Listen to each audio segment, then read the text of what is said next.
ચાલો છોકરાઓ, આપણે આગળ વધીએ. આપણે હવે સમજવાના કે ભાઈ જુદા જુદા વૈજ્ઞાનિકો દ્વારા જે પરમાણુ છે એ પરમાણુનું મોડેલ રજૂ કરવામાં આવ્યું હતું કે પરમાણુની અંદર જે ત્રણ વસ્તુ રહેલી છે, ત્રણ ઘટકો રહેલા છે, પ્રોટોન, ન્યુટ્રોન અને ઇલેક્ટ્રોન. તો આ ક્યાં આવેલા છે, કેવી રીતના ગોઠવાયેલા છે કે જેથી પરમાણુ બની શકે. તો એ માટેના જે મોડેલ છે એ મોડેલ રજૂ કરવા માટે ઘણા બધા વૈજ્ઞાનિકોએ પ્રયત્ન કર્યો હતો, પરંતુ આપણે માત્ર બે જ વૈજ્ઞાનિકો વિશે સમજીશું. જેમાં આજે આપણે બંને વૈજ્ઞાનિકો વિશે સમજવાના, જેમાં આજનો પહેલો છે આપણો થોમ્સનનો નમૂનો. થોમ્સનનો પરમાણવીય નમૂનો મીન્સ કે થોમ્સનના મત મુજબ પરમાણુ કેવો હોવો જોઈએ એ દર્શાવે છે. કે થોમ્સન શું માનતો હતો, થોમ્સનના મતે પરમાણુ કેવો હોવો જોઈએ. જોજો, તો પહેલો પોઈન્ટ, થોમ્સન એવું કહેવા માંગે છે કે આ થોમ્સન પેલી વસ્તુ કે 1898માં આ નમૂનો રજૂ કર્યો હતો. એમણે જે પરમાણુનો જે નમૂનો છે એમણે 1898ની અંદર રજૂ કર્યો હતો. અને તેઓના મત મુજબ કે જે પરમાણુ છે એ પરમાણુ ગોળાકાર આકાર ધરાવે છે. મીન્સ કે પરમાણુ છે તો પરમાણુનો કોઈ આકાર તો હોવો જોઈએ, ભાઈ ચોરસ, લંબચોરસ, ત્રિકોણ, વોટ એવર કંઈ પણ. તો થોમ્સનના મત મુજબ કે જે પરમાણુ છે, પરમાણુ કેવો હોવો જોઈએ, ભાઈ ગોળાકાર આકાર ધરાવતો હોવો જોઈએ. આટલું ક્લિયર છે? ચાલો બીજો પોઈન્ટ બરાબર સમજવાની વાત કરજો કે જેમાં, કારણ કે હવે પરમાણુ છે તો પ્રોટોનમાં ત્રણ વસ્તુ રહેલી છે. શું શું રહેલું છે? ઇલેક્ટ્રોન રહેલા છે જે નેગેટિવ છે, પ્રોટોન રહેલા છે જે પોઝિટિવ છે, ભાઈ ન્યુટ્રોન રહેલા છે જે તટસ્થ છે. ક્લિયર છે? તો વાત ચાલે છે જેમાં ધનભાર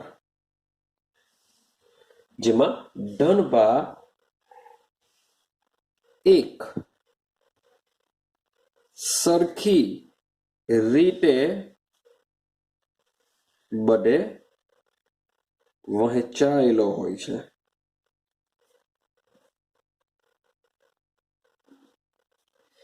કે થોમ્સન એવું માને છે કે પરમાણુની અંદર જે પ્રોટોન રહેલો છે, પ્રોટોન બધે જ એક સરખી રીતે વહેંચાયેલો છે. આખા પરમાણુમાં તમને પ્રોટોન જોવા મળશે. મીન્સ કે માની લો કે પ્રોટોનને આ રીતના પ્લસ વડે દર્શાવો તો plus plus plus plus plus plus, આ રીતના તમને બધે જ એક સરખી રીતે વહેંચાયેલો ધનભાર જોવા મળશે. અને જે ઇલેક્ટ્રોન છે, ઇલેક્ટ્રોન તેમાં એવી રીતે ગોઠવાય કે જેથી કે તેમાં ઇલેક્ટ્રોન એવી રીતે ગોઠવાય કે જેથી પરમાણુ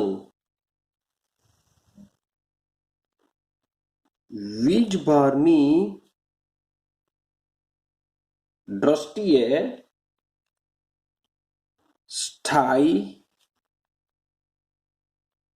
સ્થિર રચના આપે. સમજ્યા પોઈન્ટને? કે આપણે એવી વાત કરી કે જે ધનભાર છે, ધનભાર શું છે, આખા પરમાણુમાં એક સરખી રીતે આ રીતના વહેંચાયેલો હોય અને તેમાં ઇલેક્ટ્રોન એવી રીતના ગોઠવા. મીન્સ કે આ જે વચ્ચે તમને સ્પેસ જોવા મળે છે ને, ત્યાં તેમાં કોણ ગોઠવાયેલું હશે? ઇલેક્ટ્રોન આ રીતના ગોઠવાયેલા હશે. જેથી શું થશે? આખો પરમાણુ એટલે કે જેટલા પ્લસ હોય એટલા જ માઇનસ હોવા જોઈએ, તો જ એ વીજભારની દ્રષ્ટિએ કેવો થશે? સ્થાયી અથવા સ્થિર થશે. તો મારે તેમાં ઇલેક્ટ્રોન એવી રીતના ગોઠવાયેલો હોય કે આખો પરમાણુ વીજભારની દ્રષ્ટિએ કેવો બનશે? તટસ્થ બનશે, સ્થિર બનશે, સ્થાયી બનશે. માટે આ પ્રકારે થોમ્સને વિચારેલું હતું. તો આ જે નમૂનો છે એ નમૂનાના થોમ્સને ઘણા નામો આપ્યા હતા. જેમ કે પ્લમ પુડિંગ, નામ જરાક જોજો, નામ શું ટા? Plum pudding, raisin, raisin pudding, raisin pudding. અને બીજું નામ આપવામાં આવ્યું હતું ટરબૂચ. ત્રણ નામ થોમ્સનને પોતાના પરમાણુને આપવામાં આવ્યા હતા. હવે રીઝન શું સમજો, શા માટે? તો સમજો કે રીઝન શું છે આનું, કે આ નમૂનામાં ધનભારને, કે પરમાણુમાં જે ધનભાર રહેલો છે એ ધનભારને કહેવામાં આવે છે પુડિંગ અથવા તરબૂચ તરીકે કલ્પી શકાય. ચાલો આપણે ઇમેજિનેશન કરીએ તરબૂચની. તમે વિચારો કે તરબૂચ હોય તો તરબૂચની ઉપરની જે સપાટી હોય છે કેવી હોય છે? ગ્રીન હોય છે. ક્લિયર? એની સપાટી કેવી હોય છે? ગ્રીન હોય છે. તો આ જેની સપાટી જે ગ્રીન છે એને માની લો કે ધન વીજભાર છે. જેની સપાટી છે કેવી છે? ધન વીજભાર છે. અને એની અંદર શું આવશે કે આપણે કહીએ છીએ પલ્પ, અથવા દેશી ગુજરાતી ભાષામાં માવો કહીએ છે. ભાષામાં શું કે માવો. તો જે પલ્પ છે કે તરબૂચમાં જે પલ્પ રહેલો છે એ પલ્પ અથવા તો એમાં બીજ પણ રહેલા હોય છે. પલ્પ અથવા બીજ, ક્લિયર છે? તરબૂચની વાત ચાલે છે. તો એની અંદર જે પલ્પ છે અથવા જો બીજ છે તે મુજબ ઇલેક્ટ્રોન પથરાયેલા હોય છે. આઈડિયા આવે છે ભાઈ? તો તરબૂચની અંદર જે બધા બીજ આવેલા છે એ બીજ શાના હોય છે? ઇલેક્ટ્રોન આવેલા હોય છે. એની સપાટી કેવી હોય છે? ધનભારની બનેલી હોય છે. તો આ પ્રમાણે આખો પરમાણુ કેવો બનશે? વીજભારની દ્રષ્ટિએ તટસ્થ બનવો જોઈએ. અને આ એક સેન્ટેન્સ બહુ મજાનું છે જે તમારે યાદ રાખવાનું છે. બરાબર સમજો. હું રેડ પેનથી લખવાનો પ્રયત્ન કરું. તો એમણે વિચારેલું હતું કે જે પરમાણુનું દર, એટલે કે પરમાણુનું જે વજન છે એ પરમાણુનું દર એક સરખી રીતે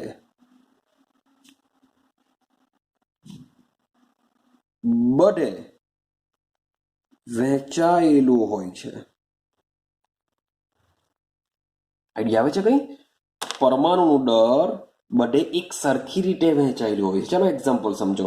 માની લો કે હું તમને ક્રિકેટના દડાની વાત કરું. મારી પાસે માની લો કે પ્લાસ્ટિકનો દડો છે. શું છે? પ્લાસ્ટિકનો દડો છે. તમે પ્લાસ્ટિકનો દડો લેવો, ટેનિસ લઈ લો, ટ્યુફ્લાય લઈ લો, કોઈ બી દડો લઈ લો. અને મારી પાસે સિઝનનો દડો છે. સિઝન, તમે જે સિઝન રમતા હો તો સિઝનનો દડો છે. હવે તમે સમજો, પ્લાસ્ટિક અને ટેનિસનો જે દડો હોય છે એમાં વચમાં સ્પેસ હોય છે. આ જે હું બ્લુ કરું છું એ શું હોય છે? ખાલી જગ્યા હોય છે.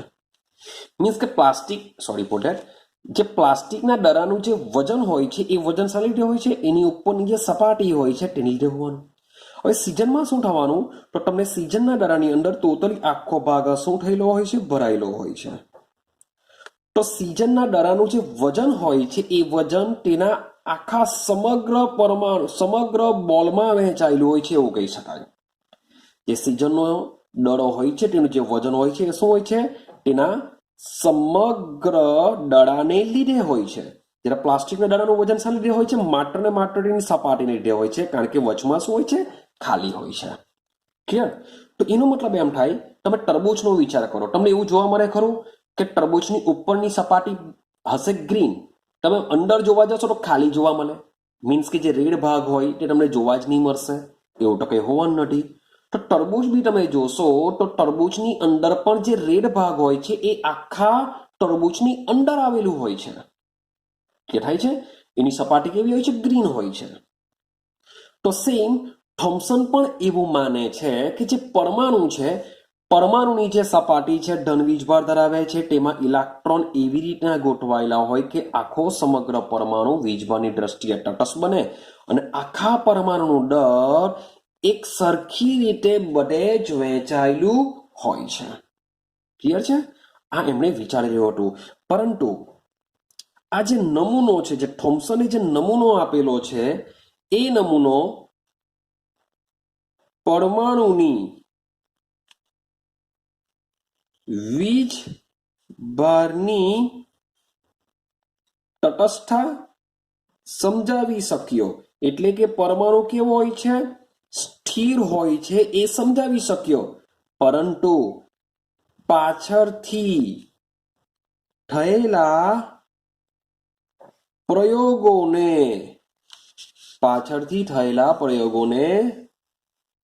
સાથે સુસંગત ન હતો.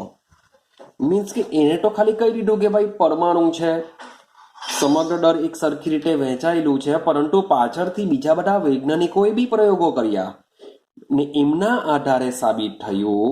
એ આપણે પછી જોશું કે શું કહેવા માંગે છે, કારણ કે હું હમણાં સસ્પેન્સ ખોલતો નથી. તો ક્લિયર થાય છે? થોમ્સનના પરમાણુ નમૂનો આ રીતના કંઈક છે. મીન્સ કે એક્ઝામની દ્રષ્ટિએ મીન્સ કે પૂછાતું નથી, પરંતુ આ જે નમૂનો છે એ તમને આના પછીનો જે ક્વેશ્ચન છે, જે મોસ્ટ આઈએમપી ક્વેશ્ચન છે, એને સમજવા માટે ખૂબ જ મહત્વનો છે. ચાલો હવે સમજો. આપણે જઈએ બીજા નમૂના ઉપર, બીજા વૈજ્ઞાનિક પર જઈએ ને એ છે રુથરફોર્ડ. રુથરફોર્ડનો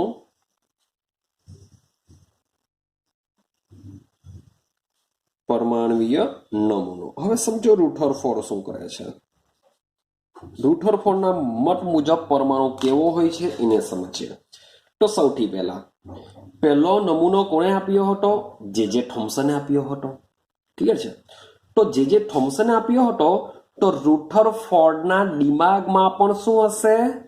જે થોમ્સનનો પરમાણ્વીય નમૂનો હશે કે ભાઈ જે થોમ્સને પરમાણુને ગોળાકાર કહ્યો છે, એમાં ધન વીજભાર એની સપાટી પર આખો પથરાયેલો છે, એમાં ઋણ વીજભાર એવી રીતના ગોઠવાયેલો હોય છે કે પરમાણુ વીજભારની દ્રષ્ટિએ તટસ્થ બનશે. પરમાણુનું દર સમગ્ર રીતે એક સરખી રીતે તેમાં વહેંચાયેલું હોય છે. આ બધી જ વસ્તુ થોમ્સને જે આપેલી છે એ રુથરફોર્ડના દિમાગમાં પણ હશે. સમજો, આ બધી જ વસ્તુને બી આપણે સાથે કવર કરીશું. ચાલો સમજો. આ જે ક્વેશ્ચન છે તમારી એક્ઝામની દ્રષ્ટિએ મોસ્ટ આઈએમપી, મીન્સ કે એક્ઝામમાં પૂછાવાના ચાન્સ ખરા.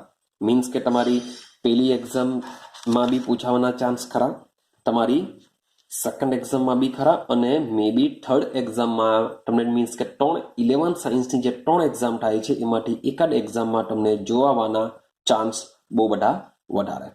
તો આ રુથરફોર્ડનો પરમાણુ નમૂનો બરાબર સમજવાનો પ્રયત્ન કરજો. શું કહેવા માંગે છે બરાબર જોજો. ચાલો તો શરૂઆત કરીએ આપણે. તો રુથરફોર્ડ અને તેમના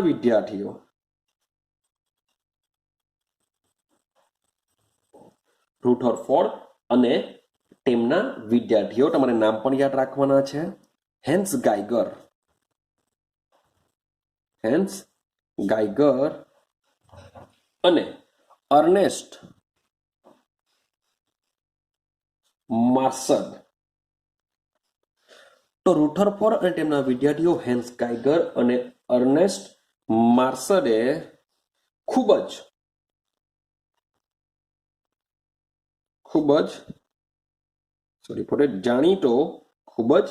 જાણીતો સોનાના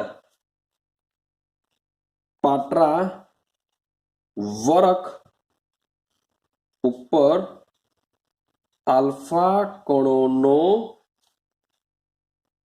મારો ચલાવ્યો હતો.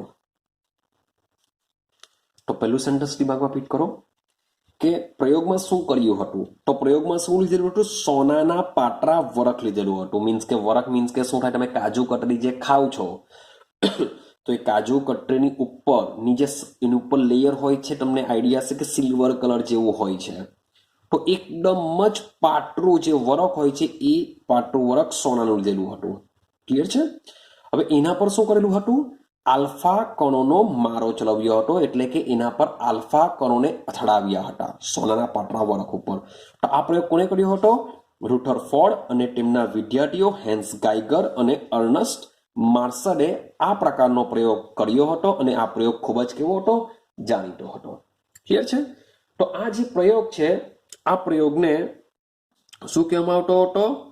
રુથરફોર્ડનો આલ્ફા કણ પ્રકીર્ણનનો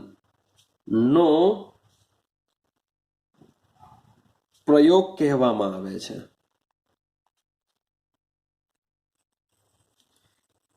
જે નીચે દર્શાવ્યા મુજબનો હોય છે.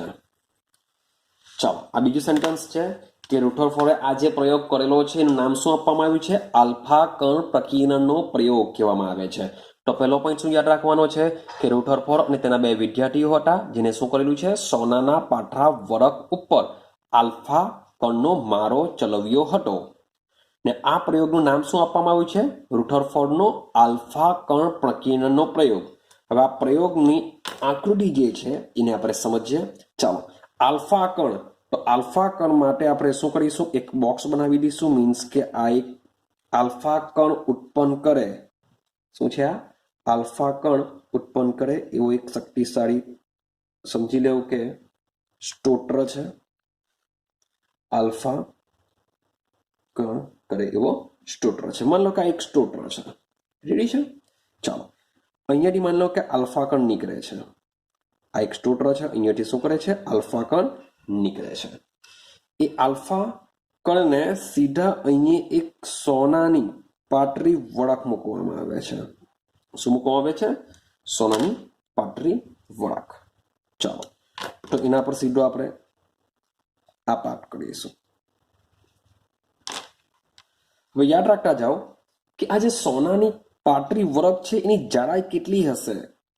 તો 100 nm, 100 નેનોમીટર. તમે વિચાર કરો કે આ જે સોનાની પાટરી વળખ છે એની જાડાઈ કેટલી હશે? 100 nm. nm નો મતલબ થાય નેનોમીટર, એટલે 10⁻⁹ મીટર. તો 100 × 10⁻⁹ મીટર. તો વિચારો એ કેટલું પાતળું હશે. ક્લિયર છે? ચાલો, તો આટલી જાડાઈ મીન્સ કે ધરાવે છે આ રેડિયો સક્રિય સ્ત્રોત છે. આ શું છે? આલ્ફા કણનો સ્ત્રોત, કે જેમાંથી શું થાય છે? આલ્ફા કણો નીકળ્યા કરશે. રેડિયો સક્રિય સ્ત્રોત છે જેમાંથી આલ્ફા કણો નીકળશે અને આ સોનાના પાટરા વળખ ઉપર પડશે. રેડી? હવે આ સોનાના પાટરા વળખની આજુબાજુ, કારણ કે આ જે સ્ત્રોત છે આપણે દેખાશે નહીં, જોવા મળશે નહીં, આપણે નળી આંખીને નહીં જોઈ શકીશું. તો આની પર પડશે તો એનું રિઝલ્ટ સમજવા માટે આ સોનાના પાટરા વળખની આજુબાજુ આપણે એક ફોટોગ્રાફિક પ્લેટ રાખીશું. અને આજુબાજુ શું રાખવાના છે? એક આપણે ફોટોગ્રાફિક પ્લેટ રાખીશું. આપણે એક ફોટોગ્રાફિક પ્લેટ છે. રેડી છે? આપણે એક ફોટોગ્રાફિક પ્લેટ છે. સોરી ફોટો આખું જરાક જોઈ લેજો. તો આપણે એક ફોટોગ્રાફિક પ્લેટ છે. હવે આ ફોટોગ્રાફિક પ્લેટની આજુબાજુ, એટલે કે વર્તુળાકારે ઝિંક સલ્ફાઇડનો, શાનો? Zinc sulphide, ZnS. તો ZnS નો પડદો લગાવેલો હોય છે. ઝિંક સલ્ફાઇડનો શું લગાવેલો હોય છે? પડદો લગાવેલો હોય છે. હવે જેવા આમાંથી આલ્ફા કણો નીકળે એટલે શું થશે? સીધા કોઈ અહીંયા જશે તો આ પડદા ઉપર શું થશે? આ જે ફોટોગ્રાફિક પ્લેટ જેવું જે છે એક પડદો છે જેના પર શું કરશે? ઝબકારો પેદા કરશે. શું કરશે? માની લો કે અહીંયા જશે, જેવું અથડાશે એટલે ઝબકારો થશે. અહીંયા જશે, જેવું અથડાશે એટલે ઝબકારો પેદા કરશે. જેવું જશે એટલે શું કરશે? ઝબકારો પેદા કરશે. ક્લિયર થાય છે આકૃતિમાં? કે સોનાના પાટરા વળખની આજુબાજુ વર્તુળાકારે ઝિંક સલ્ફાઇડનો પડદો લગાવેલો હોય છે. જ્યારે પણ આલ્ફા કણો પડદા પર અથડાશે ત્યારે પ્રકાશનો નાનો ઝબકારો પેદા થશે. ક્લિયર થાય છે? તો જે વસ્તુ આપણે આકૃતિમાં લખેલું છે, આકૃતિ દોરી છે, એને હવે આપણે થોડુંક લખાણ લખી દઈએ. હજુ બી એક આકૃતિ બાકી છે, તેને આપણે પછી સમજીએ. પહેલા આને લખાણ સમજો. ચાલો, તો શું લીધી? સોનાની. તો સોનાની ધાતુ ના 100 nm જેટલી જાડાઈના પાતળા વરખ ઉપર, સોનાની ધાતુના 100 nm જેટલી જાડાઈના પાતળા વરખ ઉપર રેડિયો સક્રિય સ્ત્રોતમાંથી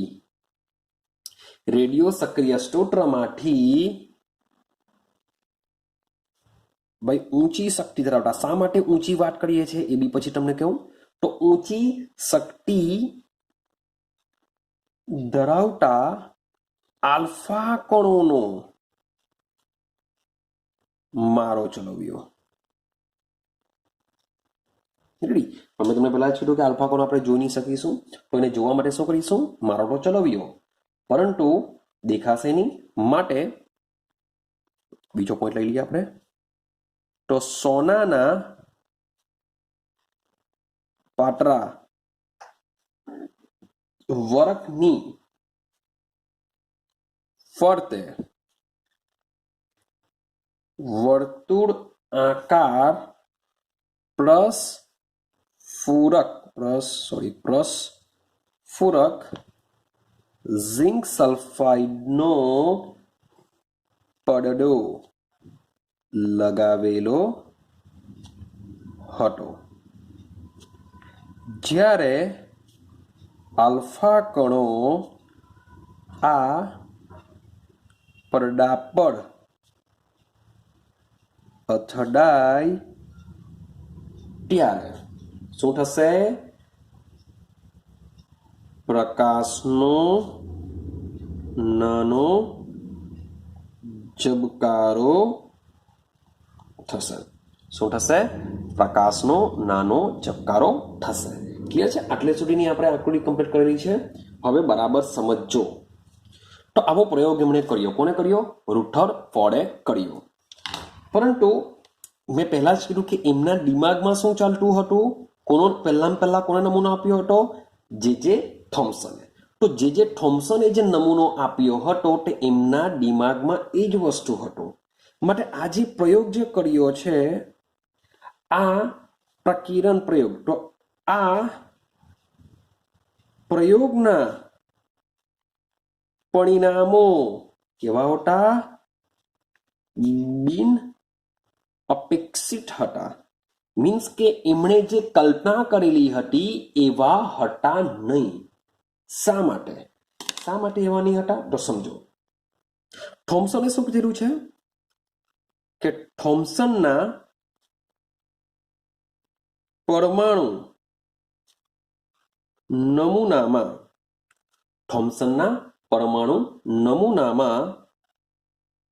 સોનાના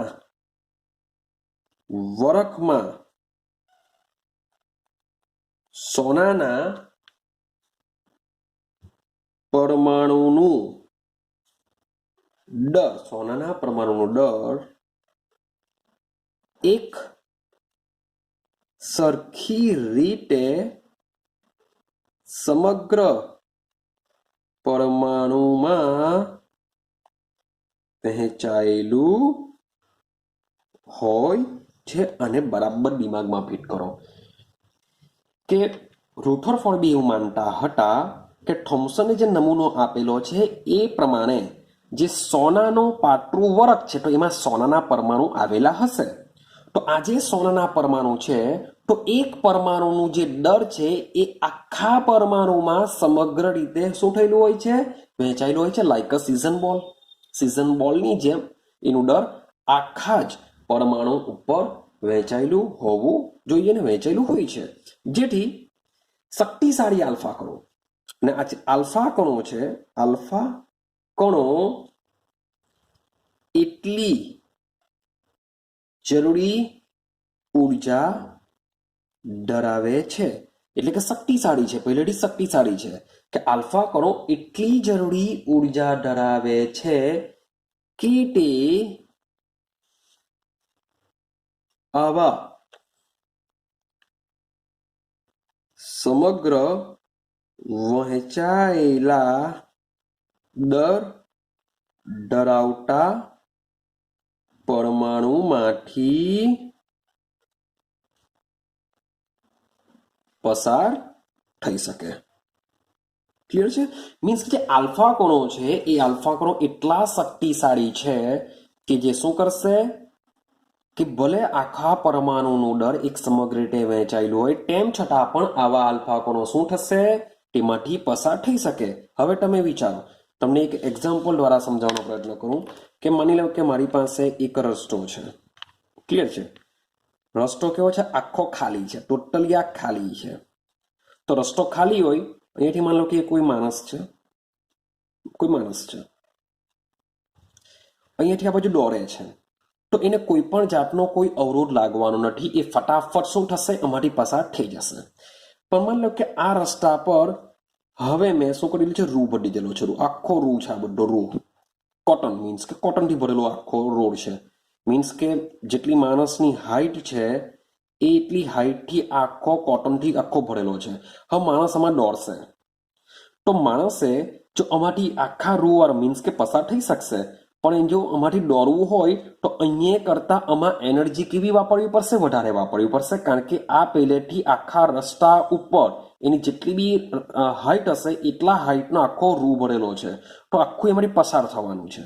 તો માણસે આ રોડમાંથી પસાર થવા માટે પુષ્કળ ઉર્જાની જરૂર પડશે. પરંતુ અહીંયા જેટલી બી સ્પીડથી દોડશે એટલી સ્પીડ શરૂઆતમાં હશે, પણ જેમ જેમ એ અહીંયાથી પસાર થતો જશે તેમ તેમ એની શક્તિ કેવી પડતી જશે, નબળી પડતી જશે. કારણ કે આખો રસ્તો ભરેલો છે તો એની શક્તિ નબળી પડતી જશે અને સાથે સાથે થાકી પણ જશે, મે બી કશે બેસવું બી પડે, એવું બી થઈ જાય. હા કે ના? તો એવું જ ઇમેજિનેશન કરેલું હતું કે આલ્ફા કણો જરૂરી ઉર્જા ધરાવે છે, તેથી આવા સમગ્ર વહેંચાયેલા દરમાંથી જ્યારે પસાર થાય છે ત્યારે રુથરફોર્ડે પણ એવું વિચારેલું કે આ જે આલ્ફા કણો છે એ આલ્ફા કણો ધીમા પડવા જોઈએ. કેવા પડવા જોઈએ? ધીમા પડવા જોઈએ. કેમ? કારણ કે આખા પરમાણુનું સમગ્ર દર એક સરખી રીતે વહેંચાયેલું છે, તો આવા દરમાંથી આલ્ફા કણો જો પસાર થાય તો એનો વેગ કેવો થવો જોઈએ? ધીમો થવો જોઈએ. ક્લિયર થાય છે? માની લો કે મારી પાસે બુલેટ છે, આખો એક રૂમ છે ને મેં કોટનથી કે ગમે ત્યાંથી પ્લાસ્ટિકથી ભરેલો છે. હવે તમે બંદૂક, એક જે ગન છે એનાથી મીન્સ કે બંદૂકને ફાયર કરો, તો બંદૂક મીન્સ કે શું કરશે? જેવું મીન્સ કે શરૂઆતમાં જશે તો સ્પીડથી જશે, ધીમે ધીમે ધીમે ધીમે એનો વેગ ઘટતો જશે, કારણ કે આખો રૂમ ભરેલો છે. તો પરમાણુ પણ એક સરખી રીતે એનું આખું દર વહેંચાયેલું હોય, તો આલ્ફા કણ જો એમાંથી પસાર થાય તો છેલ્લે શું થવા જોઈએ? ધીમા પડવા જોઈએ. હા કે ના? અને સાથે સાથે આલ્ફા કણો છે આ તો નાના ખૂણે તેમની દિશા બદલાવી જોઈએ. આલ્ફા કણો ધીમા પડવા જોઈએ અને સાથે સાથે નાના ખૂણે તેમની દિશા પણ કેવી થવી જોઈએ? બદલાવી જોઈએ. આવું અનુમાન કોણે કર્યું હતું? રુથરફોર્ડે કર્યું હતું, કારણ કે તેમના દિમાગમાં જે થોમ્સનનો પરમાણ્વીય નમૂનો હતો. પરંતુ હવે એકચ્યુઅલી આ જે બીજી આકૃતિ હું જે દોરું છું એ બીજી આકૃતિ તમારે પેલી આકૃતિ નીચે જ દોરવાનું છે, પણ હું તમને સમજાવવાનો પ્રયત્ન કરું છું કે આ પ્રયોગો કરીએ. આ પ્રયોગમાં એણે આવું ધારેલું હતું કે આલ્ફા કણો ધીમા પડવા જોઈએ અને ખૂબ જ નાના ખૂણે તેમની દિશા પણ બદલાવી જોઈએ. મીન્સ કે સ્ટ્રેટ જે ચાલતા હતા તેની જગ્યાએ તેની દિશા પણ બદલાવી જોઈએ. આવું એમણે ધારેલું હતું, પરંતુ પ્રયોગ કર્યો અને પ્રયોગમાં એમના જે પરિણામો છે હું તમને સમજાવવાનો પ્રયત્ન કરું. માની લો કે બધા સોનાના પરમાણુઓ છે. આ શું છે? સોનાના પરમાણુઓ છે. બેટા સમજો બરાબર. સોનાના પરમાણુઓ છે આવા.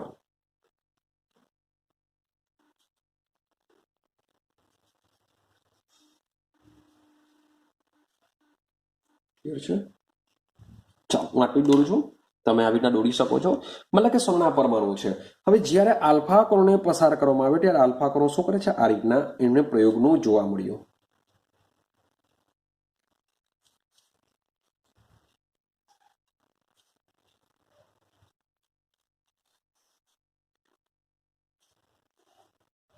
હું કેમ આવી રીતના દોરું છું થોડીક તમને આઈડિયા આવશે. સમજો આ થોડું ક્રોસ થયેલું બતાવેલું છે મેં. શા માટે એની બી આપણે વાત પછી કરીએ.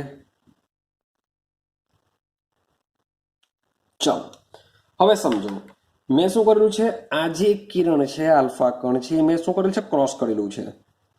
શા માટે ક્રોસ કરેલું છે એને બી સમજાવું ને આ જે છે એ ખૂબ જ વિચલન કરેલું દર્શાવેલું છે. અને બરાબર સમજીએ કે આવું શા માટે થયું. તો પ્રયોગ કર્યા તો પ્રયોગમાં આ મુજબના તમને ભાઈ તમે બીજું બી મીન્સ કે દોરવું હોય તો દોરી શકો. હું ખાલી બે જ દોરું છું. તો તમને આ મુજબના શું મળ્યા? પરિણામો મળ્યા. તો ભાઈ રૂધરફોર્ડ બી વિચારવા લાગ્યો કેમ આવું, શા માટે આવું થાય છે. રૂધરફોર્ડ વિચારવા લાગ્યો કે ભાઈ વિચારો કે માણસને મેં તમને એક્ઝામ્પલ આપ્યું કે આ માણસે જો આમાં જવું હોય તો એના કણો શું થતા હોય, સોરી એની સ્પીડ ઘટતી હોવી જોઈએ. તો અહીં તો તમને પહેલું પરિણામ જોવા મળ્યું. સમજો આના પરથી હું પહેલું આ જે પ્રયોગ જે રૂધરફોર્ડે કરેલો છે એના પરથી પહેલું પરિણામ કે મોટા ભાગના આલ્ફા કણો, મોટા ભાગના આલ્ફા કણો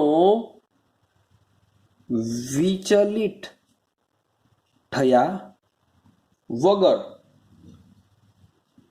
પસાર થઈ જાય છે. તમે જોશો કે મોટા ભાગના બધા પસાર થઈ જાય છે. શા માટે? કેમ આવું? જો પરમાણુ જો એકદમ નક્કર હશે, પરમાણુ જો એકદમ નક્કર જો હટે તો કેટલાક કણો એકદમ ધીમા પડી જશે, ઘણા બધા એનો વેગ બદલતે, આ રીતના મે બી કંઈક જોવા મળતે. ઘણા બધાના વેગ શું થશે? આલ્ફા કણો પોતાની દિશા બદલી નાખતે, વિચલિત થઈ જતે. તો શા માટે?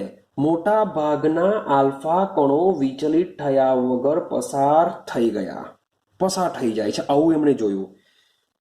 બીજો પોઈન્ટ જોયો એમણે કે ખૂબ જ ઓછા આલ્ફા કણો, ખૂબ જ ઓછા આલ્ફા કણોનું બહુ નાના કોણે વિચલન થાય છે. થાય તો છે વિચલન, પણ કેટલાનું? ખૂબ જ ઓછા આલ્ફા કણોનું. તો ખૂબ જ ઓછા આલ્ફા કણોનું બહુ નાના કોણે, મીન્સ કે મેં જે ક્રોસ કરીને બતાવ્યું છે તમે ચેક કરો. ખૂબ જ ઓછા મીન્સ કે આટલા બધા પસાર કર્યા તેમાંથી ખાલી એક જ કર્ણને મેં શું કરેલું છે? ક્રોસ કરીને બતાવેલું છે. એટલે કે આનું શું થાય છે? વિચલન થાય છે. તો પ્રયોગમાં આવું જ જોવા મળ્યું હતું કે ખૂબ જ ઓછા કોણોનું શું થાય છે? નાના કોણે વિચલન થાય છે, નાના કોણે. અને લાસ્ટ પોઈન્ટ સમજજો કે ઘણા ઓછા આલ્ફા કણો, ઘણા ઓછા, ખૂબ જ ઓછા કરતા બી ઘણા ઓછા, ઘણા ઓછા એટલે સમજો કે ઘણા ઓછા આલ્ફા કણોનો મતલબ થશે 20,000 માંથી એક આલ્ફા કણ, કે 20,000 આલ્ફા કણ પસાર થઈએ ત્યારે એક આલ્ફા કણમાં આવું થાય છે. 20,000 માંથી એક આલ્ફા કણ. તો ઘણા ઓછા આલ્ફા કણો અથડાઈને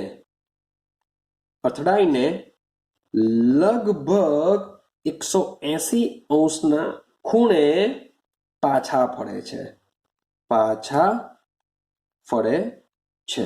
તો આ વિકર્ણ ચેક કરો, આ આલ્ફા કણ ચેક કરો કે જે અથડાઈને શું કરે છે? પાછા ફરે છે. ક્લિયર થાય છે? તો આપણે જો રૂધરફોર્ડની જગ્યા હોય તો આપણે બી શું વિચારીએ કે ભાઈ ઘણા બધા આલ્ફા કણો શું કરશે? વિચલન પામી જશે. કેમ? કારણ કે આખો પરમાણુ નક્કર છે, તેનું સમગ્ર દર એક સરખી રીતે આખા પરમાણુમાં વહેંચાયેલું છે. માટે આવા પરમાણુમાંથી જ્યારે આલ્ફા કણોને જો પસાર કરવામાં આવશે તો શું થશે? હવે એક સમજો, આ જે આલ્ફા કણ આપણે જે પસાર કરીએ છીએ એ ધન વીજભાર ધરાવે છે. કેવો છે? ધન વીજભાર. અને સાથે સાથે આપણે ધારેલું છે રૂથરફોર્ડે શું થોમ્સને શું ધારેલું કે પરમાણુની જે સપાટી છે શાની બનેલી છે? ધન વીજભારની બનેલી છે. તો આવા આલ્ફા કણ જ્યારે એની સપાટી પર આવે ત્યારે શું થવાનું? અપાકર્ષણ થવાનું. ને રૂથરફોર્ડે બી એવું જ વિચારેલું હતું કે આવા જે આલ્ફા કણો છે એ ખૂબ જ વધારે વિચલન પામશે. ખૂબ જ વધારે શું કરશે? વિચલન પામશે. તેની જગ્યાએ શું જોયું રૂથરફોર્ડે? કે મોટા ભાગના આલ્ફા કણો પરમાણુમાંથી પસાર થઈ જાય છે. તો આ જે અવલોકન જે છે, એણે જે અવલોકન જે જોયું, પ્રયોગ પરથી અવલોકન જોયું, તો એ અવલોકનોને આધારે જે પરમાણુ નમૂનો છે એના માટે વિચાર કર્યો કે ભાઈ ખરેખર કેવો હોવો જોઈએ. તો એને પહેલું સેન્ટેન્સ વિચાર્યું કે મોટા ભાગના આલ્ફા કણો વિચલિત થયા વગર પસાર થઈ જાય છે, બધા પરમાણુમાંથી નીકળી જાય છે. કેમ? તો એનો મતલબ થાય કે પરમાણુનો મોટા ભાગના આલ્ફા કણો શું થઈ જાય છે? વિચલિત થયા વગર પસાર થઈ જતા હોવાથી બધા પસાર થઈ જાય છે. એનો મતલબ શું થાય કે પરમાણુનો મોટો ભાગ શું હોવો જોઈએ? ખાલી હોવો જોઈએ. પરમાણુનો મોટો ભાગ ખાલી હોવો જોઈએ. ચલો, આઈડિયા આવે છે કે મોટા ભાગના ઘણા બધા પરમાણુ પસાર થઈ જાય છે, માટે પરમાણુનો મોટો ભાગ કેવો હોવો જોઈએ? ખાલી હોવો જોઈએ. હવે બીજા પોઈન્ટ પર જઈએ. ખૂબ જ ઓછા આલ્ફા કણોનું બહુ નાના કોણે વિચલન થાય છે, એનો મતલબ શું થાય? તો એને સમજો. ચાલો, કે ધનભાર ધરાવતા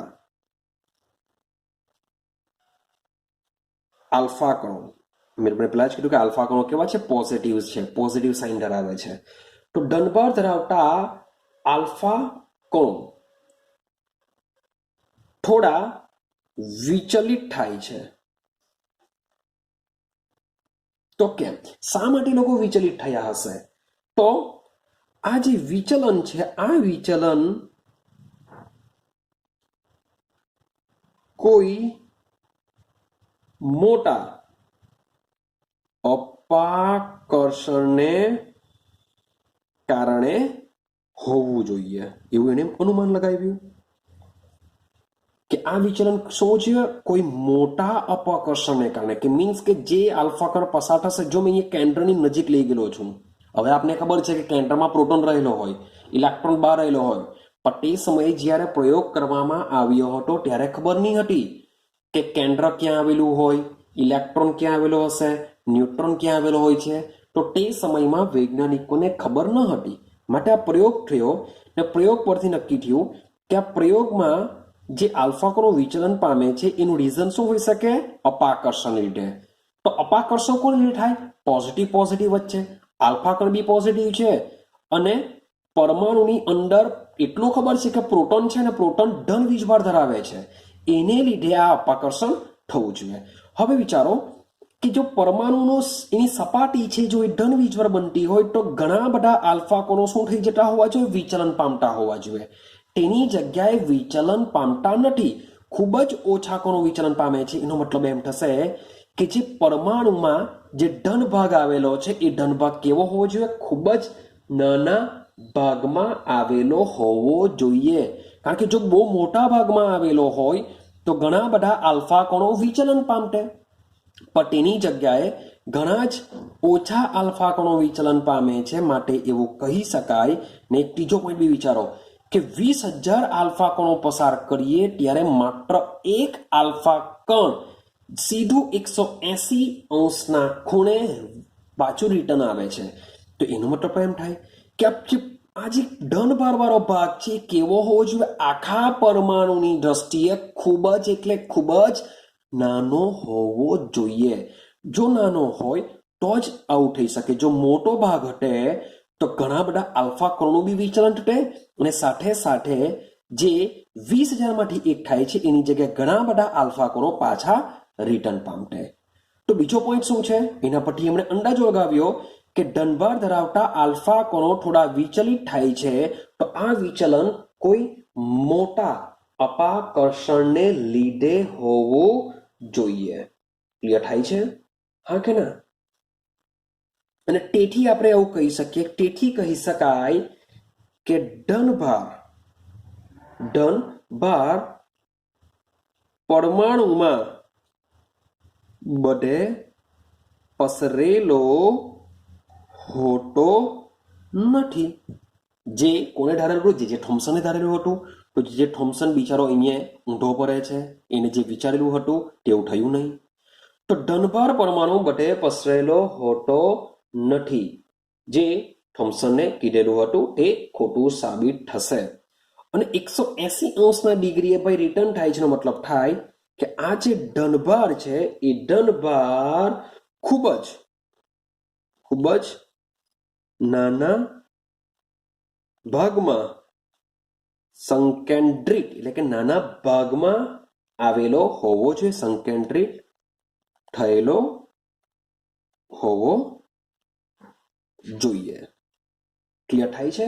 બીજો પોઈન્ટ શું કહેવા માંગે છે? આઈડિયા આવે છે? હા કે ના? ત્રીજો પોઈન્ટ સમજવાનો પ્રયત્ન કરો કે ત્રીજો પોઈન્ટ શું કહેવા માંગે છે. તો રૂથરફોર્ડે આના પરથી ગણતરીઓ કરી. રૂથરફોર્ડે કરેલી ગણતરીઓ પરથી દર્શાવ્યું, મીન્સ કે જે પરમાણુનો જે ધનભાર વાળો ભાગ છે ખૂબ જ નાના ભાગમાં આવેલો છે. પરમાણુનો મોટો ભાગ કેવો છે? ખાલી છે. એના પરથી રૂથરફોર્ડે ગણતરી કરી અને જે કેન્દ્ર છે એ કેન્દ્ર દ્વારા રોકાયેલા કદની ગણતરી કરી અને એમણે દર્શાવ્યું કે જે પરમાણુની જે ત્રિજ્યા હોય છે, પરમાણુની ત્રિજ્યા આશરે 10⁻10 મીટર જેટલી હોય છે. એટલે કે બિચારો 10⁻10 મીટર એટલે કે ખૂબ જ નાનો છે પરમાણુ. અને તેનું જે કેન્દ્ર છે એ કેન્દ્રની ત્રિજ્યા 10⁻15 મીટર જેટલી હોય છે. એક આઈડિયા આવે છે? માન લો કે પરમાણુ જો આટલો હોય તો એની અંદર કેન્દ્ર કેટલું હશે? ખૂબ જ નાનું હશે. કારણ કે પરમાણુ ઓલરેડી નાનો છે તો એની અંદર આવેલું કેન્દ્ર પણ કેવું છે? ખૂબ જ નાનું છે. તો રૂથરફોર્ડે આ પ્રયોગ કર્યો અને પ્રયોગને આધારે જે પરિણામો મેળવ્યા હતા એ પરિણામો પરથી એણે 3 વસ્તુ વિચારેલી છે કે પરમાણુનો મોટો ભાગ કેવો હોવો જોઈએ? ખાલી હોવો જોઈએ. પરમાણુનો જે ધન વીજભાર છે ખૂબ જ નાના ભાગમાં સંકેન્દ્રિત થયેલો હોવો જોઈએ. અને તેથી ગણતરીઓ દ્વારા રૂથરફોર્ડે દર્શાવ્યું કે જે પરમાણુ છે પરમાણુની ત્રિજ્યા 10⁻10 મીટર જેટલી હોય છે, જ્યારે કેન્દ્રની ત્રિજ્યા 10⁻15 મીટર જેટલી હોવી જોઈએ. રેડી છે? તો આ જે ઉપરના આ અવલોકનોને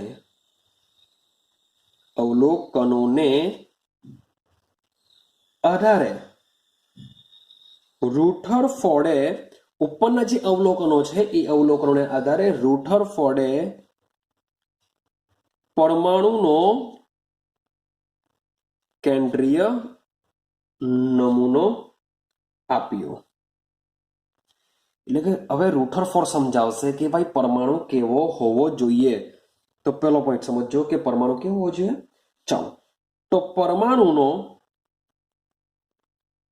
પરમાણુનો ધનભાર કે જે પરમાણુનો ધનભાર છે એ ધનભાર અને પરમાણુનું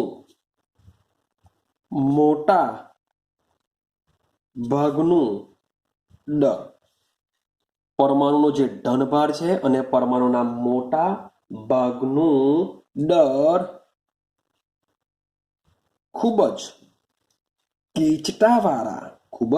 ગીચતાવાળા ઘણા નાના ભાગમાં સંકેન્દ્રિત થયેલું હોવું જોઈએ. સંકેન્દ્રિત થયેલું હતું. મીન્સ કે જે પરમાણુ જે ધન ભાર છે એ પણ ખૂબ જ નાના ભાગમાં આવેલું છે અને સાથે સાથે પરમાણુનું જે સમગ્ર દર છે એ પણ ક્યાં આવેલું છે? ખૂબ જ નાના ભાગમાં સંકેન્દ્રિત થયેલું હતું. તો રૂથરફોર્ડે આ ભાગને નાભી અથવા કેન્દ્ર નામ આપ્યું. તો સમજો શું થશે કે માની લો કે મારી પાસે આ પરમાણુ છે, તો પરમાણુનો જે આ નાનો ભાગ છે એ નાના ભાગમાં શું આવેલું છે? પ્રોટોન, એટલે કે ધન વીજભાર એટલે કે પ્રોટોન આવેલા હશે. અને સાથે સાથે આખા પરમાણુનું જે દળ છે એ કોને લીધે હોય છે? આ નાના ભાગને લીધે હોય છે. પરમાણુનું જે સમગ્ર દળ હોય છે એ ક્યાં હોય છે? નાના ભાગને લીધે હોય છે. ચાલો બીજો પોઈન્ટ હમણાં આપીએ. બીજો પોઈન્ટ શું છે? ચાલો આનું નામ શું હતું? કેન્દ્ર. આ કેન્દ્રની આજુબાજુ, કારણ કે ભાઈ પરમાણુ વીજભારની દ્રષ્ટિએ તટસ્થ બનવો જોઈએ, તો પ્રોટોન તો છે, તો સાથે સાથે ઇલેક્ટ્રોન બી હોવા જોઈએ. તો જ પ્લસ જેટલા હશે એટલા જ માઇનસ થવા જોઈએ. તો ઇલેક્ટ્રોન ક્યાં ગોઠવાયેલા હશે એની વાત ચાલે છે હવે. તો આ કેન્દ્રની આજુબાજુ રહેલા ઇલેક્ટ્રોન ક્યાં રહેલા હોય છે? કેન્દ્રની આજુબાજુ રહેલા હોય છે. તો આ ઇલેક્ટ્રોન કેન્દ્રની આસપાસ ઘણી ઝડપથી વર્તુળાકાર પથમાં ઘૂમે છે. જે ઇલેક્ટ્રોન છે, ઇલેક્ટ્રોન શું કરે છે? કેન્દ્રની આસપાસ ઘણી ઝડપે વર્તુળાકાર પથમાં ઘૂમે છે. તો ઇલેક્ટ્રોન જે પથ પર ઘૂમે છે તેને રૂથરફોર્ડે નામ આપ્યું છે કક્ષા.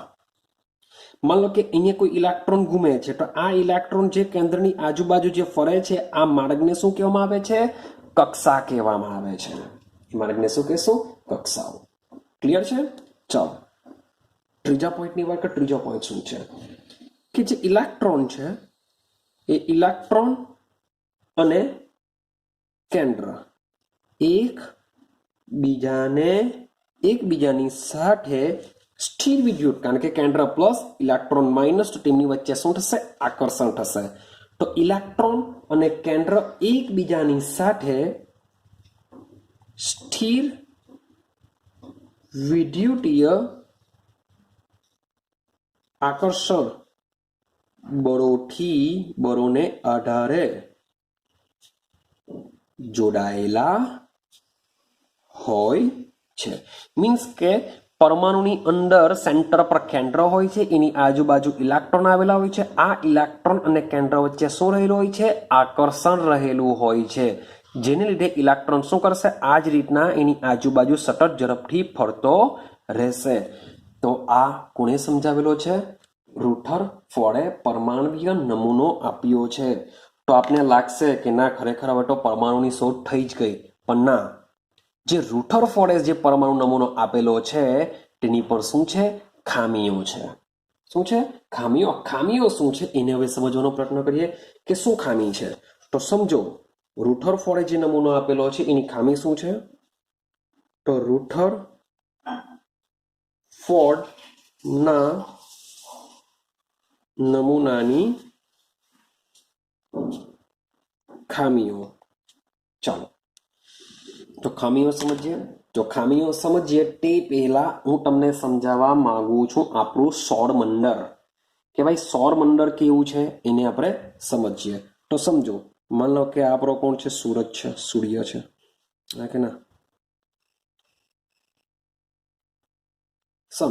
સૂર્ય છે. રેડી?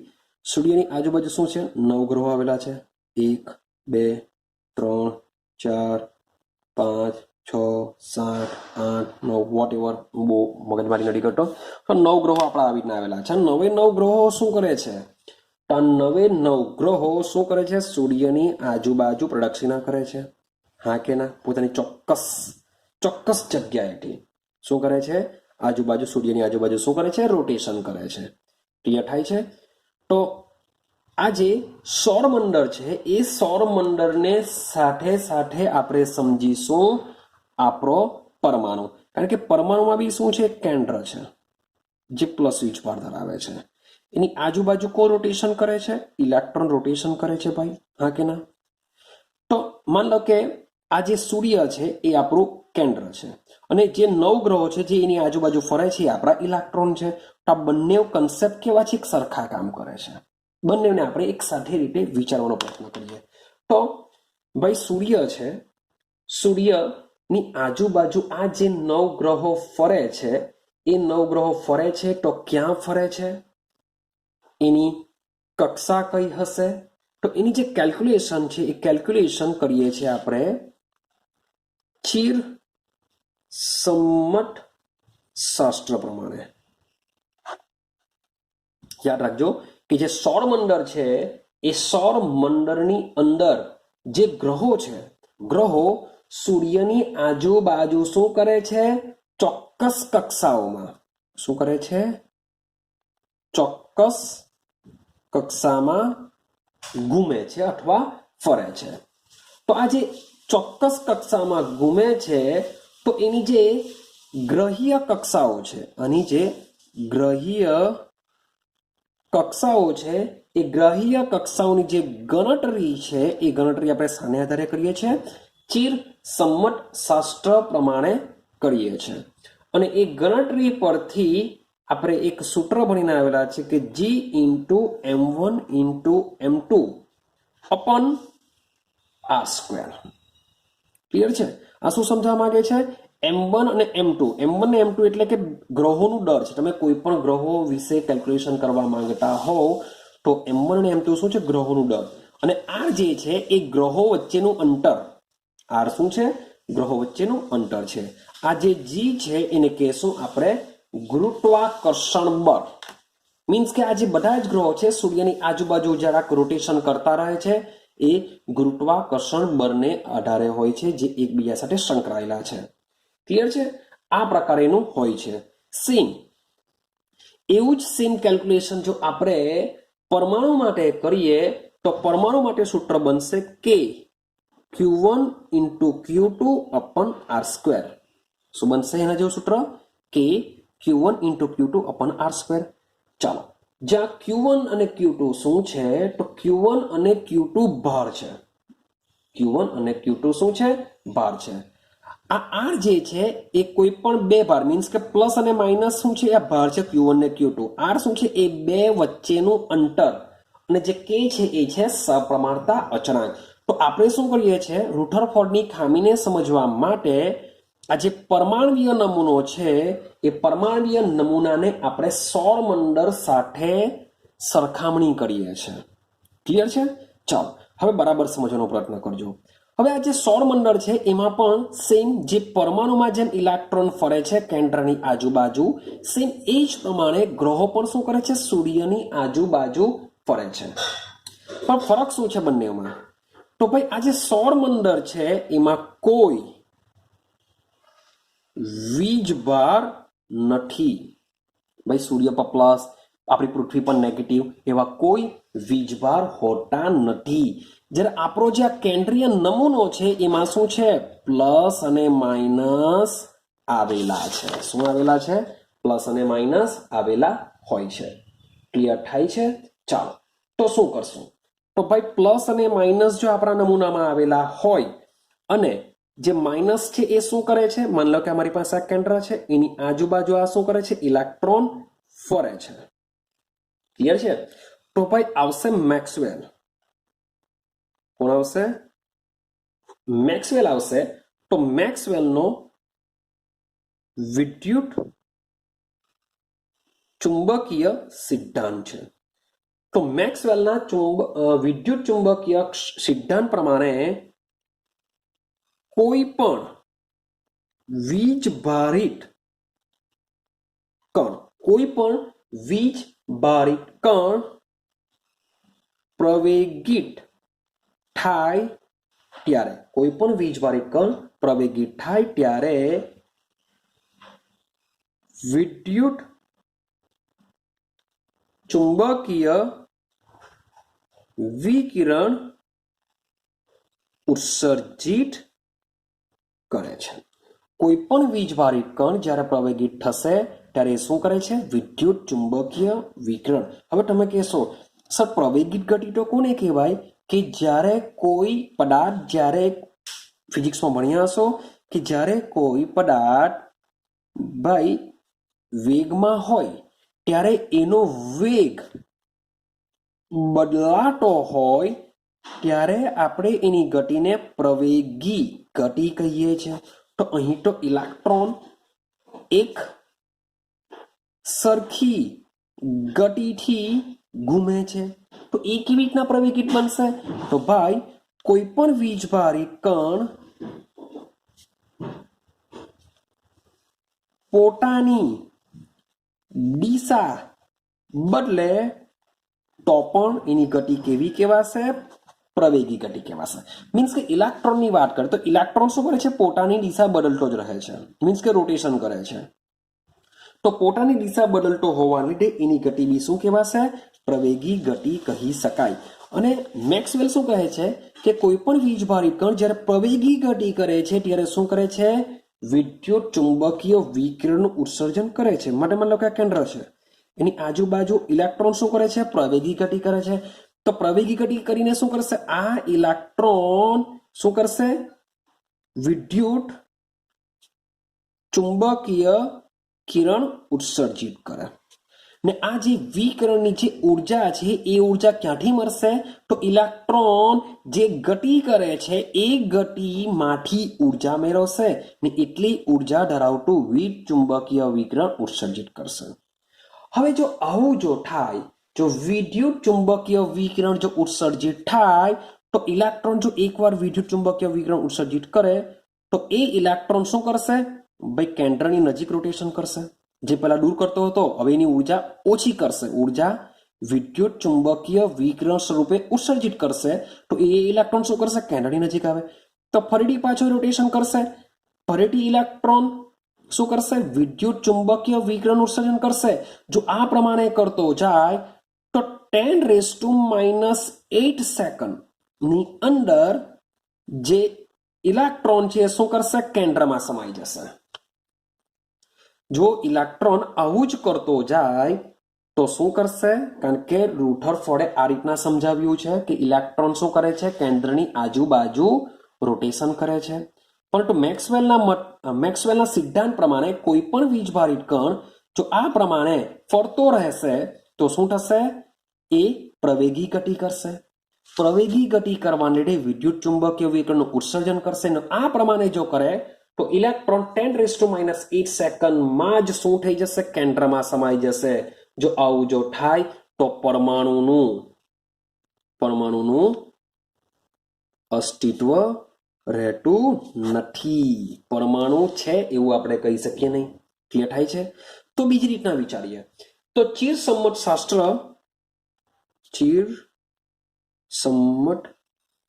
શાસ્ત્ર અને માની લો કે વિદ્યુત ચુંબકીય સિદ્ધાંતોને આધારે આપણે એવું માનીએ કે ભાઈ કેન્દ્ર છે અને એની બાજુ જે આજુબાજુ ઇલેક્ટ્રોન આવેલો છે એ માની લઈએ કે સ્થિર છે એવું સમજીએ। જો આવું જો માનવામાં આવે તો પ્લસ અને માઇનસ વચ્ચે શું થાય? આકર્ષણ થાય, કારણ કે સ્થિર છે, સ્થિર હશે તો આકર્ષણ વધારે હોય, પણ દોડતા રહીએ તો શું થશે? આકર્ષણ થશે તો ખરું, આના જેટલું આકર્ષણ નહીં થાય। જો સ્થિર જો ગણી લઈએ તો આ જે પ્લસ છે જે ખૂબ જ પ્રબળ ધન વીજભાર ધરાવે છે અને જે ઇલેક્ટ્રોનને શું કરશે?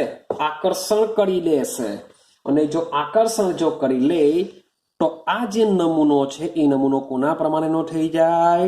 થોમ્સનના મત મુજબનો બની જશે। ક્લિયર થાય છે? તો પરમાણુની જે સ્થાયિત્વતા છે, એટલે આ જે મેં તમને સમજાવ્યું એક જ પોઈન્ટ નીકળે છે કે જે રુથરફોર્ડ છે પરમાણુની સ્થાયિત્વતા સમજાવી શક્યો ન હતો। બીજીની ખામી છે કે ભાઈ પરમાણુમાં રહેલો ઇલેક્ટ્રોનની રચના, એટલે કે ભાઈ પરમાણુમાં રહેલા જે ઇલેક્ટ્રોન છે એ કેન્દ્રની આજુબાજુ ઇલેક્ટ્રોન કેવી રીતના ગોઠવાયેલા છે તે પણ સમજાવી શકતો નથી. કેવી રીતના વહેંચાયેલા છે, કેવી રીતના ગોઠવાયેલા છે એ પણ રુથરફોર્ડ સમજાવી શકતો નથી.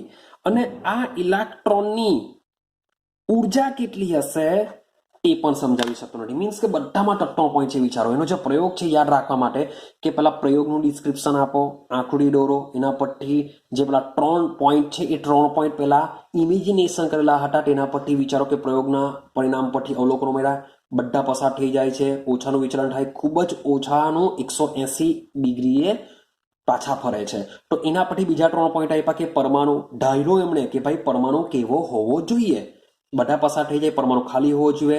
ભાઈ ખૂબ જ ઓછા કરો, ભાઈ રિટર્ન થાય છે એનો મતલબ એમ થાય કે ભાઈ અપાકર્ષણ હોવું જોઈએ. એ અપાકર્ષણ ખૂબ જ નાના ભાગમાં આવેલું હોવું જોઈએ, એટલે કે કેન્દ્ર ખૂબ જ નાના ભાગમાં આવેલું હોય છે. ત્રીજો પોઈન્ટ છે એની ત્રિજ્યા વિશે આપ્યો. ને એ 3 અવલોકનો પરથી એમણે પરમાણુય નમૂનો આપ્યો, એમાં બી 3 પોઈન્ટ છે પાછા. અને સાથે સાથે જે આખી એની મર્યાદા સમજાવેલી છે એ મર્યાદા પણ મર્યાદા તો નહીં કહી શકાય, એની ખામીઓ કહી શકાય. તો આ જે ખામીઓ છે એમાં બી 3 જ પોઈન્ટ છે જે સૌરમંડળ અને વિદ્યુત ચુંબકીય સિદ્ધાંતોની આધારે સમજાવે છે. એ એક જ પોઈન્ટ સમજાવે છે, પરમાણુની સ્થાયિત્વતા સમજાવી શકતો નથી. બીજો પોઈન્ટ છે પરમાણુમાં રહેલા ઇલેક્ટ્રોનની વહેંચણી સમજાવી શકતો નથી, એટલે કે પરમાણુમાં રહેલા ઇલેક્ટ્રોન કેવી રીતના ગોઠવાયેલા છે કેન્દ્રની આજુબાજુ તે પણ સમજાવી શક્યો ન હતો. અને લાસ્ટ પોઈન્ટ છે કે પરમાણુમાં રહેલા ઇલેક્ટ્રોનની ઉર્જા વિશે પણ સમજાવી શક્યો ન હતો. તો બસ આટલી વસ્તુ તમારે ખામીઓમાં લખવી પડે છે. રેડી છે? તો ખૂબ જ ઇમ્પોર્ટન્ટ થિયરી છે. ડુ ઓર ડાય કોઈ પણ હિસાબે આને પ્રિપેરેશન કરજો. હવે મળીશું નેક્સ્ટ વિડીયોની અંદર.